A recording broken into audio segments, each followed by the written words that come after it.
Je vous salue tous au nom puissant et glorieux du Seigneur Jésus-Christ. C'est votre humble serviteur, le libre disciple, le frère Trésor.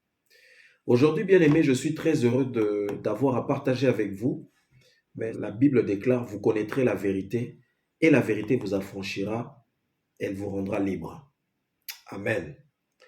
Avant que je parle de cela, prions.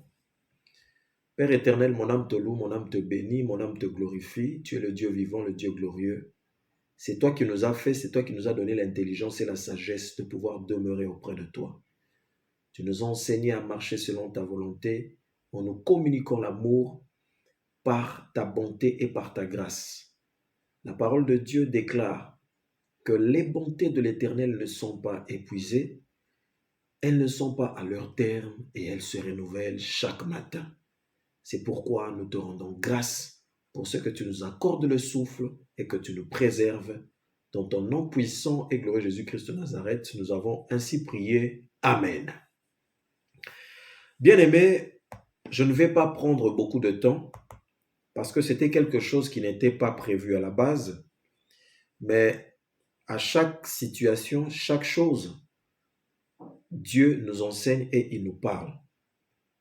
Aujourd'hui, bien-aimés, nous avons constaté au niveau des informations ici en Europe qu'il y a un problème au niveau de l'Ukraine. Et ce problème-là concerne la population humaine qui se trouve dans ces régions. Mais il y a quelque chose qui s'est passé et qui en a indigné d'ailleurs plusieurs personnes d'autres. C'est la manière dont les Ukrainiens traitent les étrangers dans leur pays. Nous sommes des chrétiens et je le crois que l'Ukraine c'est un pays chrétien, je vais dire, et Dieu, dans sa parole, il nous enseigne comment accueillir les étrangers. Aujourd'hui, nous sommes en train de nous étonner de ce qui est en train de se passer actuellement. Les informations sont balancées à tout va, il y a des explosions, il y a des bombes, mais quelle est l'attitude des personnes qui vivent dans ces régions et dans ces terres? Je vous présente la situation au travers de ce que disent les médias par rapport à cette situation pour que vous sachiez et que vous compreniez ce qui se passe dans le monde. Va savoir, nous sommes au 3e millénaire, au 21e siècle. Avec l'invasion russe, les images d'Africains vivant en Ukraine, empêchés de fuir les combats et refoulés aux frontières européennes, sont multipliées. Indignée, la presse africaine ne décolère pas à l'instar du quotidien burkinabé aujourd'hui au Faso. Je continue de faire la lecture. Les images sont choquantes. Les témoignages effarants et révoltants. Plusieurs Africains fuyant les combats en Ukraine sont maltraités et empêchés d'embarquer dans les bus et les trains censés conduire les civils aux frontières. Puis, les plus chanceux qui ont pu gagner la frontière avec la Pologne se sont vus opposer une fin de non-recevoir. Pas de passage. Donc, pour les Noirs, c'est le sort réservé aux Africains par la police et les gardes-frontières, tandis que les autres bénéficient de plus d'égards. La situation a d'ores et déjà fait l'objet d'une déclaration de l'Union africaine qui a dénoncé les mauvais traitements infligés aux Africains qui tentent de quitter l'Ukraine. Jusqu'à nos jours, la honte que des êtres humains se comportent de la sorte, c'est honteux. Dieu voit toutes choses. Et sachez, si vous ne savez pas traiter un être humain comme vous considérablement, sachez que d'une manière ou d'une autre, vous allez aussi avoir des problèmes. Lévitique chapitre 19 au verset 34. Que nous dit la Bible? Vous traiterez l'étranger en séjour parmi vous comme un indigène du milieu de vous. Vous l'aimerez comme vous-même, car vous avez été étranger dans le pays d'Égypte. Je suis l'Éternel, votre Dieu. Vous comprenez? Donc, Dieu est en train de parler aux enfants d'Israël et il leur donne une recommandation. Il dit qu'ils doivent aimer les étrangers comme les autochtones. Ils ont utilisé le terme indigène. Le mot approprié, c'est les autochtones, les personnes qui vivent sur ces terres. Parce que eux-mêmes, ils étaient étrangers dans les terres d'Égypte. Les terres d'Égypte les avaient accueillis. Ils ont pu manger à leur faim. Ils ont vécu pendant longtemps parce qu'ils avaient reçu la grâce de Dieu de pouvoir vivre en Égypte par le canal de Joseph, le 11e fils de Jacob, qui était devenu gouverneur en Égypte. Ils ont bénéficié de plusieurs grâces qu'avait accordé le Pharaon à Joseph. Vous comprenez? Je vais prendre encore un autre passage biblique. Deutéronome chapitre 10, verset 19. La Bible déclare, vous aimerez l'étranger, car vous avez été étrangers dans le pays d'Égypte. Bien-aimés dans le Seigneur. L'Égypte, c'est un endroit qui a accueilli beaucoup de monde. En Égypte, la population ancienne d'antan était une population d'Africains. Et c'était des terres qui avaient pour habitude d'accueillir plusieurs étrangers, parce que de la même manière que les Africains immigrent pour aller en Europe, pour venir en Europe, pour aller chercher l'emploi, pour aller chercher du travail, la connaissance, se former, etc.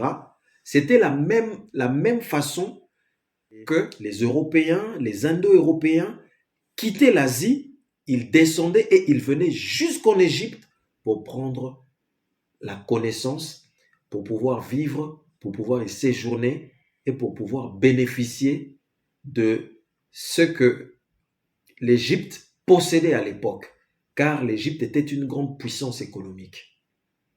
Vous savez, bien aimés, le monde tourne, chaque chose a son temps. Aujourd'hui, nous avons les informations qui nous présentent des choses. Ils nous parlent de l'Ukraine. On nous dit que l'Ukraine est bombardée, qu'ils sont attaqués. C'est quelque chose qui est très triste. Mais aujourd'hui, bien aimés, il y a quelque chose que nous devons comprendre. Le problème qui est en train de se passer en Ukraine par rapport au comportement de l'humanité. Comment pouvez-vous expliquer que la guerre sévit dans un territoire et que l'on fasse des sélections des individus à cause de la couleur de leur peau? C'est anormal, c'est inacceptable. On a l'impression que jusqu'à nos jours, les hommes n'ont pas encore compris que dans cette terre, il n'y a qu'une seule race et c'est l'humain. Mais il n'y a que des stupides et il n'y a que des personnes qui sont bornées pour chercher à marquer la différence à cause de la peau. Non. La vérité, c'est la vérité. Personne ne va changer la vérité. Regardez vous-même les images. Regardez les images. Voyez comment les Africains sont traités en Ukraine à cet instant où nous sommes en train de parler. Et ici, vous allez voir, regardez les images. Il y a des pasteurs qui sont en train de prier pour l'Ukraine. Il y a des personnes qui sont en train de prier pour ce pays parce qu'il y a la guerre qui a frappé. Nous sommes en train de prier. Les enfants de Dieu prient. Mais les enfants de Dieu de toutes les races et de toutes les couleurs et surtout même les Africains. prie pour l'Ukraine. Mais regardez ici comment les Ukrainiens sont en train de traiter les Africains dans leur pays. Est-ce que être africain est synonyme d'être condamné? Est-ce que être né africain, ça veut dire que tu n'as pas le droit d'exister? Un Africain n'a pas le droit de s'échapper, de fuir la guerre? Beaucoup ont fui, ont quitté leur pays à cause des problèmes économiques. Ils se retrouvent à l'étranger et regardez comment ils sont traités. Et ici, vous avez l'image des pasteurs africains qui sont en train de prier pour l'Ukraine. Il est où l'amour? Vous voyez? C'est ça la vérité. Bien-aimés, je vous en conjure, vous qui êtes des chrétiens, ne tolérez pas ce genre d'actes. Soyez toujours fermes quant à la manière dont se comportent les personnes qui agissent de la sorte. Il y avait des femmes, il y avait des enfants à qui on a refusé l'accès pour prendre les trains, pour prendre les transports, pour pouvoir sortir. On les a entassés, on les a mis dans des camps. Eux, ils n'ont pas le droit de s'échapper, ils n'ont pas le droit de quitter l'Ukraine. Il n'y a que les Blancs, excusez-moi du terme, mais je suis obligé de le dire, qui ont le droit de s'en aller, qui ont le droit de s'enfuir. Eux, comme ils sont des Africains, ils n'ont pas le droit de bouger, il faut qu'ils restent là. Les femmes et les enfants y compris. Bien aimé, c'est très triste. Vraiment, ma prière est que le Seigneur puisse toucher le cœur des hommes et que l'humanité puisse agir face à ce genre de situation. Lorsque nous faisons face à une crise, cette crise touche tout le monde. Il n'y a pas de noir ni de blanc. Et puis, vous le savez tous très bien, que la vérité dit que l'Afrique est le berceau de l'humanité. Donc, s'il y a un endroit où un homme est sorti pour la première fois, c'est en Afrique. Et nous sommes tous des frères, que tu sois blanc, que tu sois noir, que tu sois jaune. Nous avons tous un ancêtre en commun. Alors, pourquoi agir de la sorte? Pourquoi jusqu'au 3e millénaire, on a l'impression de vivre dans les temps anciens? Pourquoi jusque dans les temps dans lesquels on vit, on continue toujours de traiter des êtres humains comme si c'était du bétail? Quelle méchanceté! Alléluia, fortement indigné. C'est pourquoi je tenais vraiment à faire une courte vidéo pour dire, écoutez, bien-aimés, frères chrétiens dans le monde, ne laissez pas ce genre d'attitude continuer de se propager au milieu de vous. Nous n'avons qu'une seule race, nous avons une seule race, c'est l'humanité. Et le Christ, il nous a montré une seule chose, c'est l'unité. Là où les tribus étaient dispersées, le Christ, il a rassemblé tout le monde. Il a rassemblé tout le monde. Il a pris 12 disciples pour symboliser les tribus d'Israël, les tribus qui étaient perdues. Il y avait 3 tribus qui étaient restées sur place, qui ont donné naissance à ce qu'on appelle aujourd'hui les Juifs, les habitants de la Judée. Ces 3 tribus, premièrement, vous avez la tribu de Benjamin, là où il y avait le premier roi Saoul. Deuxièmement, vous avez la tribu de Juda. Et puis troisièmement, vous avez la tribu de Lévi. Ils sont restés sur place parce que Juda, la Judée, il y avait Jérusalem, c'était la capitale. Il fallait qu'il y ait des prêtres, il fallait qu'il y ait des rois qui soient sur place. Vous comprenez? Et le reste des tribus qui avaient formé en partie la Samarie s'étaient éparpillées et il y a un grand nombre de ces tribus qui se sont retrouvées aussi en Afrique. Aujourd'hui, quand on parle de la descendance d'Israël, bien aimé, il faut savoir que parmi la descendance d'Israël, donc de Jacob, il y avait aussi des Africains. Nous ne sommes pas des ennemis. Nous sommes tous des chrétiens. Et dans le royaume des cieux, il n'y a pas affaire de race. Et quand Dieu a créé la terre, il n'avait pas créé pour qu'il y ait un problème au niveau des races. Non. Et il dit en plus cette parole. Il dit aux disciples, le Saint-Esprit survenant sur vous, vous serez mes témoins de la Judée, la capitale, à la Samarie, là où il y avait les autres 10 tribus mélangées, et jusqu'aux extrémités de la terre. Voilà la parole que le Seigneur a donnée. Mais pourquoi traiter vos frères? Pourquoi traiter les êtres humains de la sorte? Pourquoi il faut toujours mépriser l'Africain? Pourquoi est-ce qu'il faut toujours écraser l'humain? Alléluia. C'est très triste, bien-aimé. C'est pourquoi aujourd'hui, je voulais vraiment en parler. N'hésitez pas, bien-aimés, à partager cette vidéo et à interpeller la conscience de ceux qui sont chrétiens, même les Ukrainiens qui sont là-bas, qui empêchent les femmes et les enfants de pouvoir passer. Mais laissez au moins passer les femmes et les enfants. Pourquoi est-ce que vous laissez des êtres humains comme vous les traitez comme s'ils étaient du bétail? Est-ce qu'eux n'ont pas droit à la vie? N'ont-ils pas droit de vivre? N'ont-ils pas droit de fuir la guerre? Déjà, pour la plupart, ils sont venus en Europe. Ils se sont expatriés parce qu'ils fuyaient la guerre. Savez-vous combien de pays africains vivent cette situation qu'ils sont en train de vivre? Ils ont quitté la guerre pour venir se retrouver dans une autre guerre. Ils ont été traumatisés dans leur pays d'origine pour certains. Ils se retrouvent chez vous pour trouver la paix. Et la guerre démarre chez vous. Et non seulement vous les rejetez, mais vous les balancez encore, vous les livrez encore à la guerre. C'est inacceptable, bien-aimés. Que le Seigneur Jésus-Christ touche le cœur des Ukrainiens et que ceux qui écoutent ce message puissent être sensibles par rapport à l'humain. Arrêtons de nous comporter de la sorte. Nous sommes tous des êtres humains. Un Africain, c'est un être humain comme toi. Il mange, il boit, il pense comme toi. Et puis, le sang n'a pas de couleur.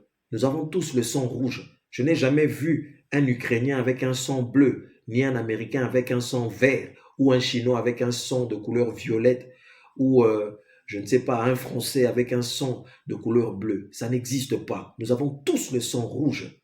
Et nous avons tous été sanctifiés par le sacrifice expiatoire que Jésus-Christ a opéré sur la croix. La mort du Christ, c'était pour tout le monde. C'était pas pour des blancs, c'était pas seulement pour des noirs, mais c'était pour l'humanité. Et si jusqu'aujourd'hui, pour certaines personnes en Ukraine, ils n'ont pas encore compris que l'être humain n'a pas de race et qu'il n'y a qu'une seule race, c'est l'humanité, ben, ne soyez pas étonnés, très honnêtement. Vraiment, que le Seigneur vous bénisse, bien-aimés, et qu'il nous aide, et qu'il aide aussi tous les chrétiens du monde entier. En commençant par l'Ukraine, j'ose espérer, j'ose croire qu'il y a des personnes de bonne volonté qui vont interpeller les autres et qui vont réagir face à cette situation pour que l'humanité au moins puisse retrouver ses vraies valeurs. Parce que dans les moments difficiles, c'est les moments où on se tend la main, c'est les moments où on s'entraide. Et si aujourd'hui, nous ne le souhaitons pas, qu'en Europe, qu'il y avait la guerre et que tout éclatait en Europe, n'y aurait-il pas des personnes qui souhaiteraient aller en Afrique peut-être pour trouver un petit peu d'asile? Est-ce qu'ils seraient heureux ou contents si on les traitait de la sorte? Je ne pense pas. Que le Seigneur touche les cœurs de l'humanité et que les hommes retrouvent leurs véritables valeurs qui sont des valeurs de solidarité dans des moments de difficulté, dans des moments de souffrance et non des questions de race. Parce que ces choses-là, ce sont des choses que Satan a introduites dans le monde pour pouvoir diviser, pour pouvoir détruire, pour pouvoir séparer. Et ça a commencé dès le commencement. Ça a commencé dans une famille avec Caïn et Abel et c'est descendu. Et il y a des personnes qui sont devenues comme les descendants de Caïn, ceux qui tuent et qui détruisent leurs propres frères. Et j'ose espérer que dans le milieu de ceux qui sont des croyants, des personnes qui sont fidèles, qui croient au Seigneur Jésus-Christ, que de tels comportements seraient inadmissibles et inacceptables. Et ce qui est dommage, bien-aimés frères et sœurs, les infos, ils n'en parlent pas. Aujourd'hui, les médias ne montrent et ne propagent que les images qui leur intéressent. Aujourd'hui, ils sont en train de parler de l'Ukraine. Ils parlent des bombes qu'il y a en Ukraine, mais ils ne disent pas ce que eux ils ont fait pour que cette guerre puisse trouver place. Alléluia. Que le Seigneur vraiment vous bénisse et j'espère, bien-aimés dans le Seigneur, que nous allons retrouver la bonté véritable et l'amour véritable du prochain. Parce que quand on parle de l'amour du prochain, le prochain, c'est pas seulement la personne qui a la même couleur de peau que toi. Le prochain, c'est un être humain comme toi. Alléluia. Que le Seigneur vous bénisse, bien-aimés. Nous allons nous arrêter là. Alors, je vais lire le dernier passage biblique dans Lévitique chapitre 24 au verset 22. Vous aurez la même loi, l'étranger comme l'autochtone, car je suis l'Éternel, votre Dieu. La même loi. C'est ça, notre Dieu. Il n'est pas le Dieu de l'injustice, il n'est pas le Dieu du blanc ou le Dieu du noir, mais il est le Dieu de tout le monde. Alléluia. Que le Seigneur vous bénisse. Je vais faire cette prière. Père éternel, mon Dieu, je vais laisser mon frère, ma sœur. Je laisse toutes les personnes, Père éternel, qui sont sous des menaces actuellement et qui souffrent dans les milieux de la guerre, de tout ce qui se passe et de tous ceux qui sont méprisés, rejetés. Père, nous te prions, Seigneur, de toucher les cœurs, Père éternel, afin que tes enfants soient assistés. Écoute les cris de leur cœur, écoute les cris du cœur de ces femmes et de ces enfants qui sont contenus dans des camps, Père éternel Dieu, qui cherchent à fuir, mais à qui on empêche de pouvoir sortir de leur territoire. Seigneur, je prie afin que ta main glorieuse et ta main puissante touche les cœurs, Père éternel Dieu, de toutes les communautés et de l'humanité tout entière pour interpeller les hommes et les femmes à retrouver le sens de la vie et des valeurs humaines. Dans ton nom puissant et glorieux Jésus-Christ de Nazareth, nous avons ainsi prié. Amen. En tout cas, je m'arrête ici. Que le Seigneur vous bénisse.